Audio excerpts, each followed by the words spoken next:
Pada hari Minggu 5 Agustus 2018, warga desa Bajugan, Kabupaten Toli-Toli, Sulawesi Tengah mendadak heboh dikarenakan seorang wanita berusia 28 tahun ditemukan setelah hilang selama 15 tahun.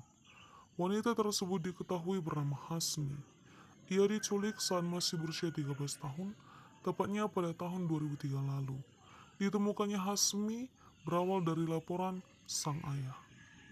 Kapolsek Dako Pamean langsung turun lapangan setelah timnya mendapat laporan dari warga.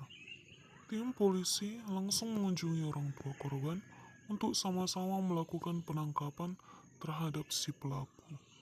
Pelaku adalah paranormal yang sudah terkenal di desa tersebut. Bernama Jago, berusia 83 tahun. Pelaku menyembunyikan korban di balik sebuah batu besar yang menyerupai gua di lokasi yang hanya berjarak sekitar 100 meter dari rumah pelaku.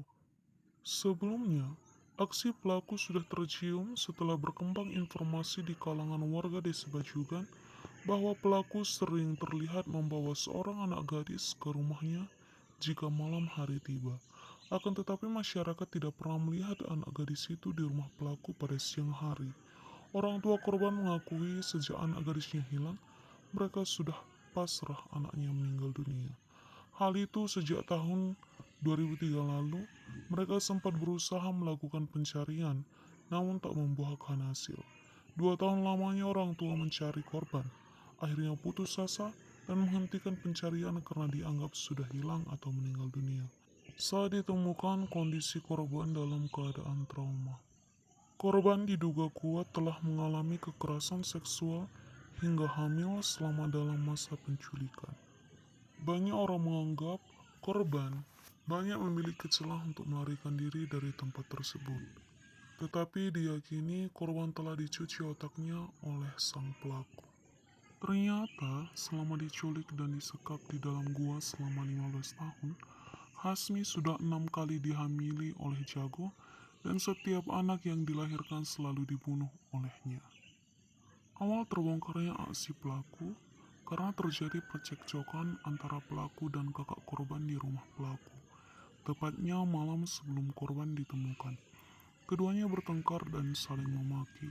Dalam pertengkaran itu, kakak korban keceplosan dan mengancam akan melaporkan ke polisi perihal penyekapan adiknya. Nah, dari situ ada tetangga yang mendengarnya, lalu melapor ke polisi. Dari sini kita ketahui bahwa kakak korban memiliki hubungan dengan sang pelaku. Ternyata korban adalah adik dari menantu perempuan si pelaku, yang artinya korban tersebut adalah putri dari besannya. Keluarga menutupi apa yang mereka ketahui karena sang pelaku Jago selalu mengancam membunuh siapa saja yang membocorkan rahasia itu. Dalam penangkapan Jago, polisi mengamankan beberapa barang bukti dari sela-sela batu tempat Hasmi disembunyikan, yakni peralatan tidur, papan, bantal dari karung, parang, sesajen, dan tengkorak yang tengah didalami kepolisian. Usut penyusut pelaku mengungkapkan bahwa motifnya menculik Hasmi adalah untuk dipakai sebagai tumbal atau alat perdukunan untuk menghadirkan jin. Atas tindakannya, pelaku dijerat pasal berlapis Undang-Undang Nomor 35 Tahun 2015 tentang Perlindungan Anak.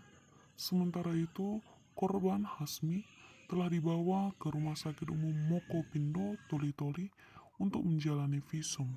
Sebelumnya, ayah korban telah beberapa kali menanyakan keberadaan putrinya kepada pelaku, tetapi hanya dijawab sudah pergi jauh.